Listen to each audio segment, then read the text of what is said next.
Thank you, and thank you for taking the time, and thank you for getting in contact with me after just a quick email. Thank you so much. It's an honor. It's an absolute pleasure to be talking to you right now. My pleasure, man. I appreciate your passion for jiu-jitsu and how I can help you, man.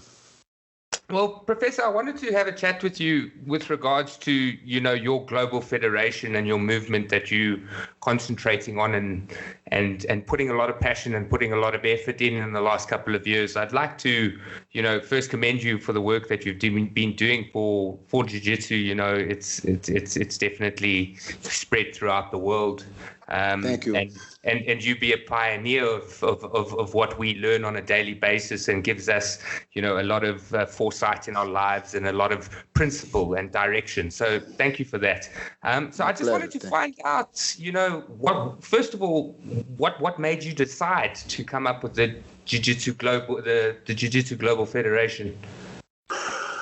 My focus is to restore our tradition and bring some better guidance for the jiu-jitsu in going into the future, because a lot of the jiu-jitsu potential and service has been diluted because people get put a lot of attention on the sportive aspect and the effectiveness aspect of the sport, and I always appreciate competition and fighting and efficiency. Yes. But on the other hand, all my students, regardless their ability to fight, they always been hooked for life in jiu-jitsu, transforming their lives, no matter if they're doctors or old people or whatever, whoever is in contact with a true jiu-jitsu essence. Yeah, they really able to transform their lives for better, to become more balanced, more confident, more sharp, more emotionally in control, more peaceful, more happy. So, in other words, if you just see jiu-jitsu through a road of competition and hard training, of passing guard and smelling bad, and so that's will appeal for some people. But not to your everyday person. But it's not for everyone who sometimes don't even relate to that kind of aggressiveness and toughness and agility and ability to deal with. So little by little, for the last 20 years or so, jiu-jitsu becomes more like a representation of how to kick ass. And Correct. If you want to kick ass, you must learn jiu-jitsu. But in order for you to do jiu-jitsu and kick ass, you have to, aside of jiu-jitsu, you have to come up with your own ability, your own heart, your own competitiveness, your own toughness, because if you cannot handle that, you will quit. So today, in average, for every 10 students who come into a jiu-jitsu school, 8 will leave in 6 months. Right.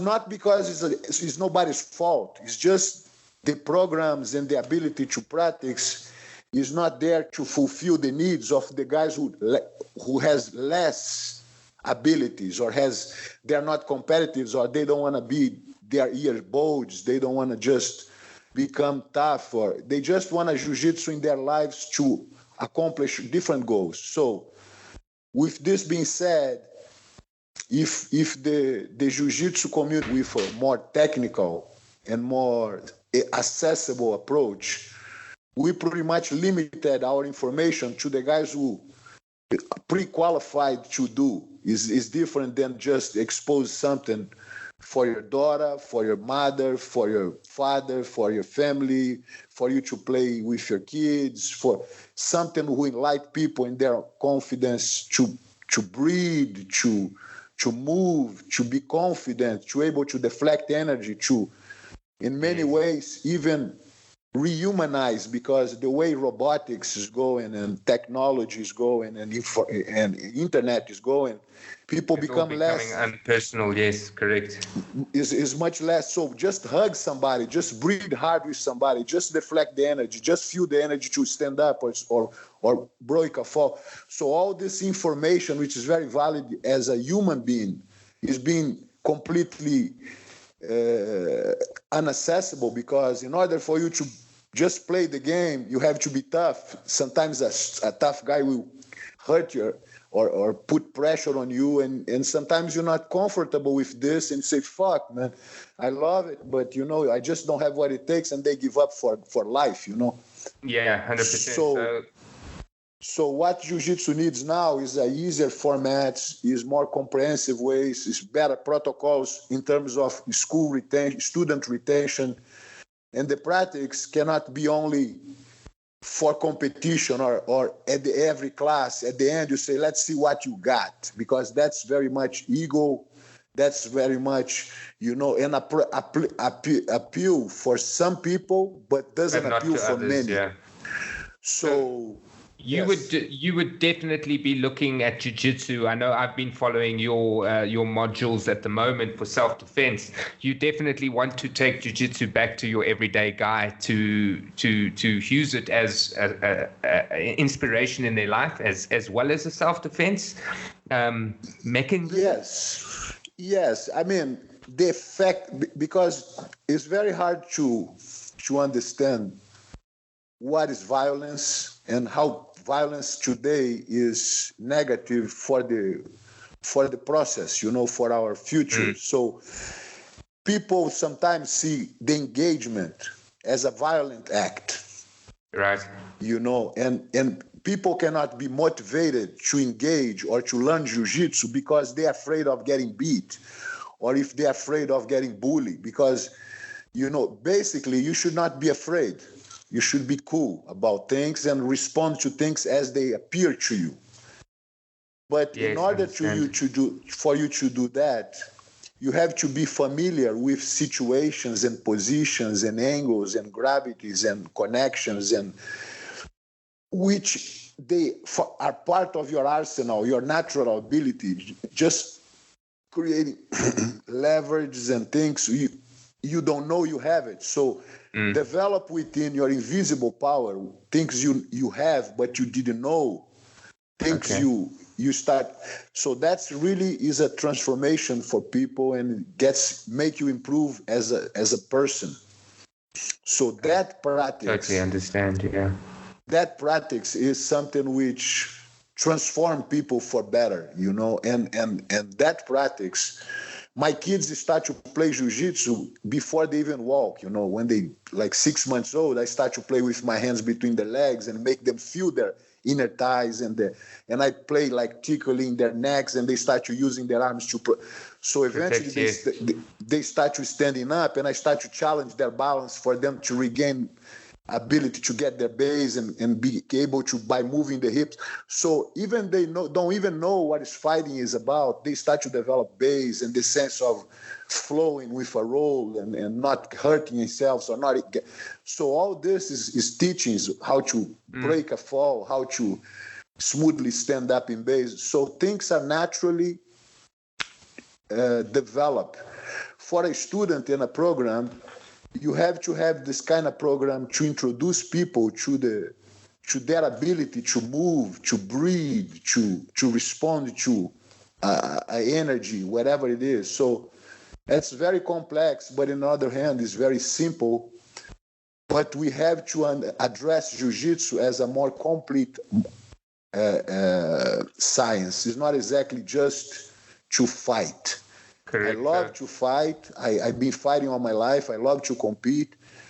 But my relation with my students are not exactly pushing them to compete. I encourage, I support the ones who like to compete, but I also have on my students a lot of guys who never thought about competing and never thought about getting, but they just love the practice, they love the understanding of their possibilities. So that's very priceless for everyone.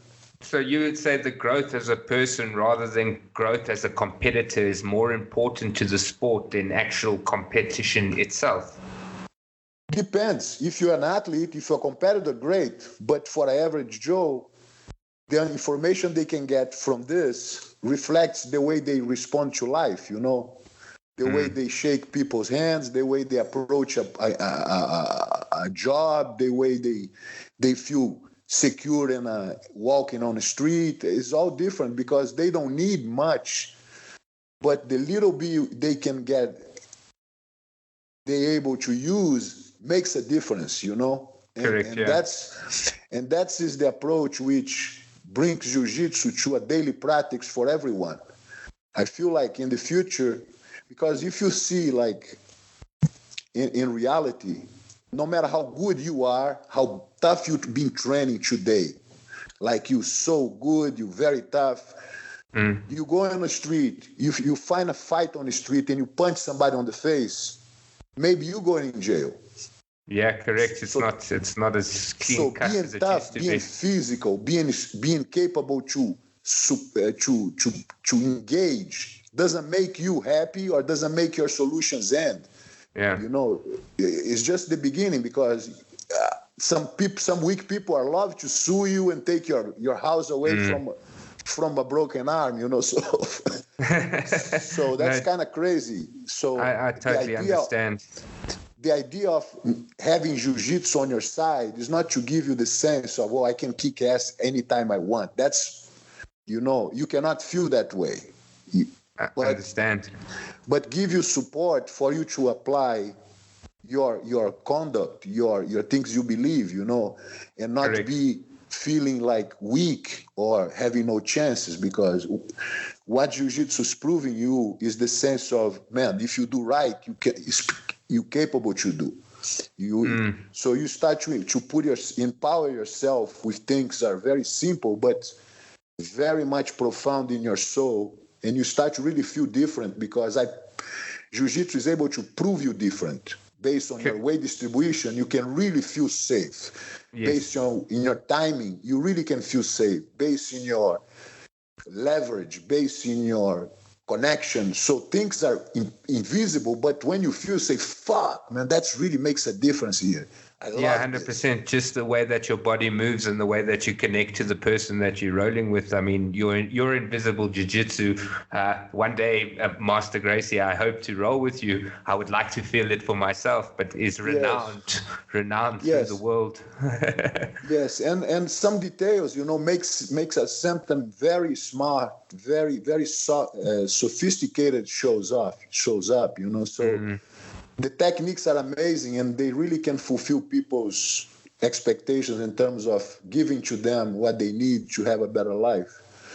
So what the Jiu-Jitsu Global Federation does, and in our pipeline of things, is first the self-defense program, bring back and start to, and then we're going to have self-defense certification for instructors who like to. And then after the certifications, we're going to have, we start to launch the Self-Defense Championship, which is a much softer way for you to demonstrate jiu-jitsu and be involved, like practicing the moves and the throws and the deflections and the locks without the fighting aspect, which scare a lot of people away. Right. So the Self-Defense Championship is not going to be something for people who already compete. Let go the regular grappling competitions and submission competitions and jiu-jitsu and go for the self-defense. That's completely a different universe for a different crowd, you know. I understand. For people who really want to be social and they want to display, like 13-year-old girl, look what I'm doing in the tournament. So she goes and she display her locks and moves. So it's more demonstrations, it's katas, it's something more light for the family, for the practice of the moves and the understanding of how to deal with the energy of the body, you know, because, you know, different than Tai Chi Chuan, which is a practice you move your energy and you breathe, but you by yourself. Understand, yes. You start to understand the Tai Chi Chuan practice in two, where I'm going to push you and you're going to use my push. So it's going to flow energy in a different way to give you the perception of accomplishing things you want in a smoother way. So understand, totally understand, yes. It's hard to explain theoretically, but physically, is a very much pleasurable thing for anyone from any perspective. Start to learn better things, better solutions to problems, Yes, in no, terms of definitely. physicality. I can understand where you're coming from. Being a high level belt myself, I would prefer to roll other high level belts because it becomes more of a game and a softer flow motion. Then it does become a fight. And when we find ourselves in those sticky situations and those tough submissions, you can trust in that next person not to spaz out. And I'm sorry to say, like a white belt, and actually crank on the lock. So I totally understand that part of where you're coming from. Master Gracie, congratulations recently on your red belt. It's definitely something that we all look up to and we admire. So, from South Africa, I really, really, really commend you on that. And you have done so much for our sport. Actually, the red belt's still on the draw, because Horion gave it to me, but he gave it to me for the heart and because he's my older brother and I received at the day. And then I stopped using because in terms of time, I'm a president of a federation who stipulates a time frame for each belt.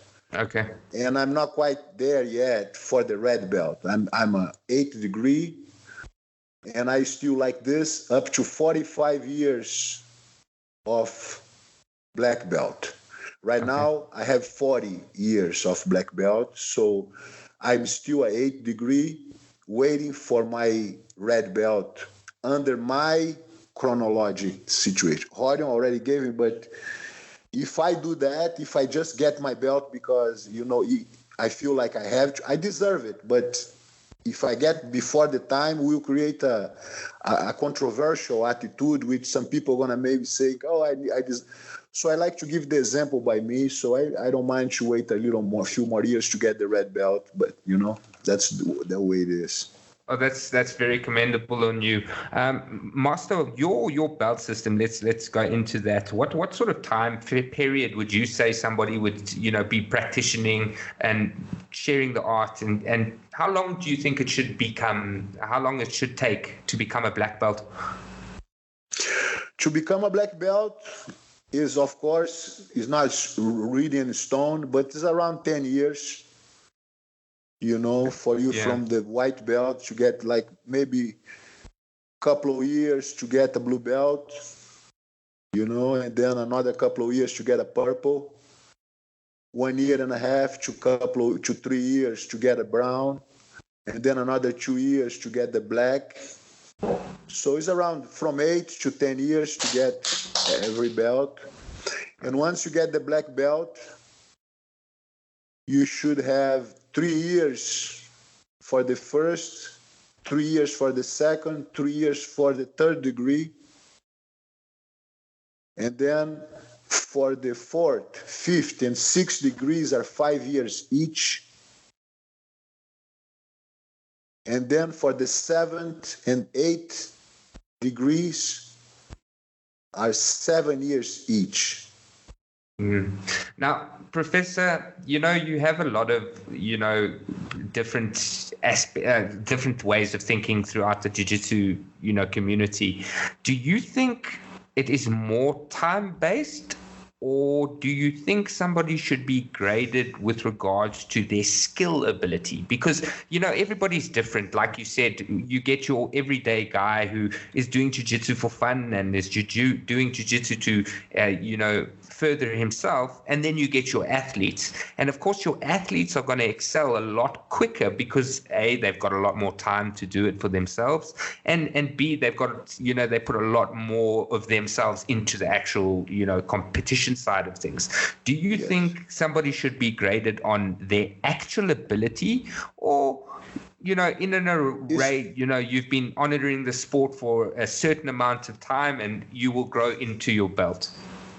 It's a double standard because you can achieve belts through effectiveness only, and it's undeniable. If you start winning tournaments, if you win 3 tournaments and a blue belt, nobody in the world gonna say you're not able to go for purple belt. Correct. And if you win 3 important tournaments and a purple belt, nobody gonna say, "Oh, this guy is no good in a purple belt. You deserve the brown belt." So you can go shortcut And through competitions and through displaying effectiveness, kicking everybody's ass, you can progress.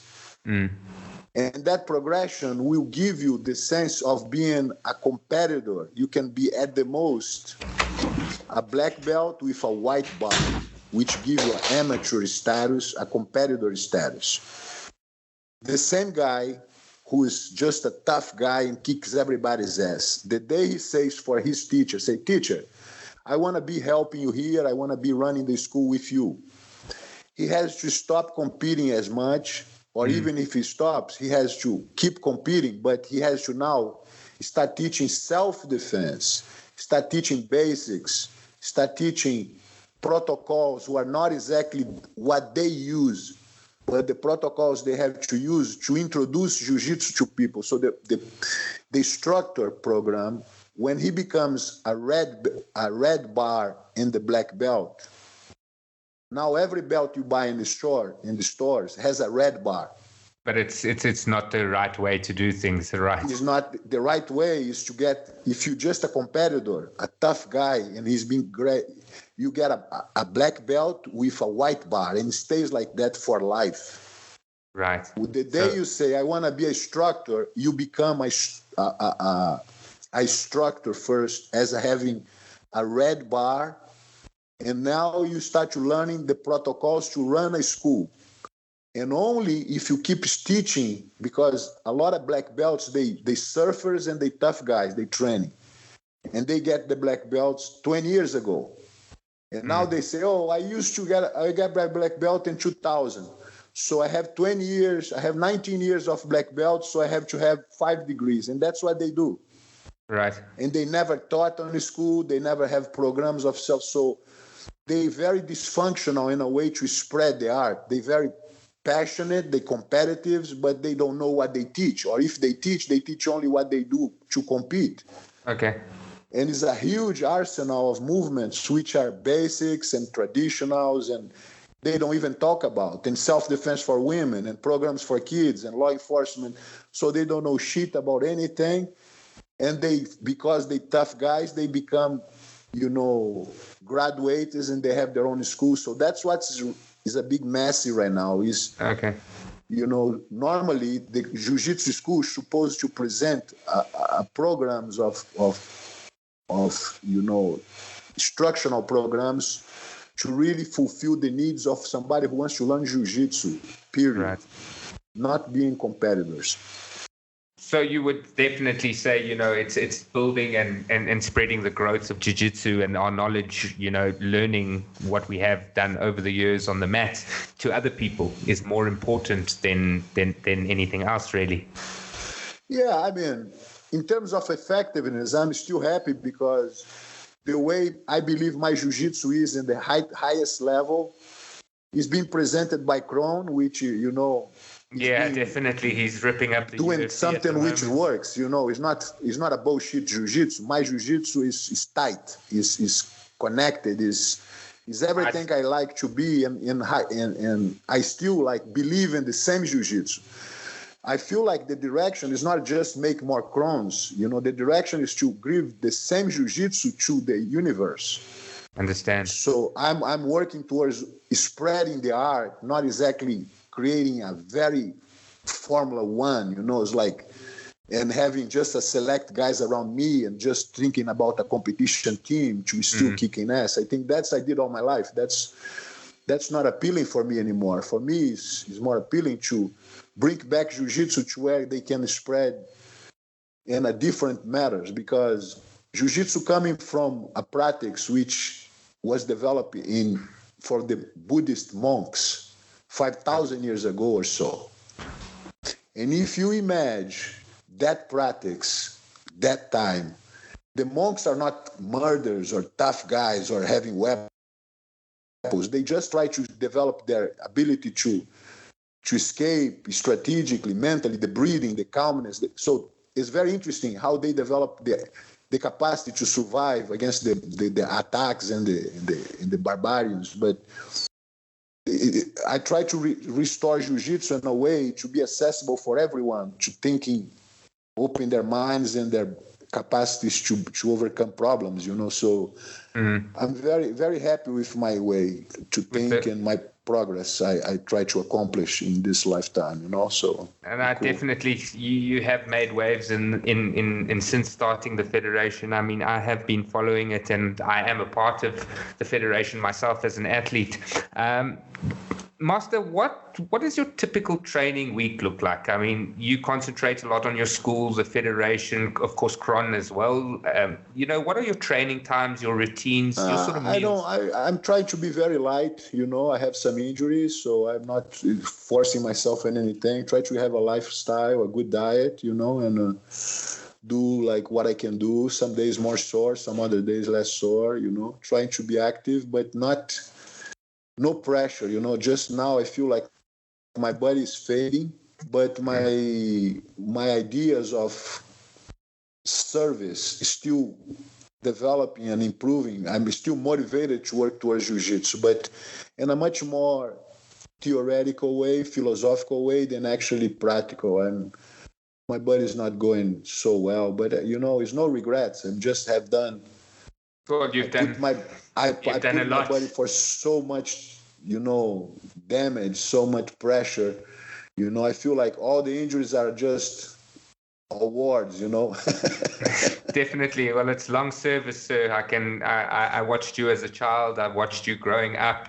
Your family and yourself have reached millions and millions of people worldwide. I must ask you, growing up in the Gracie family, what was that like? I mean, your whole family are absolute, and excuse my words, beasts.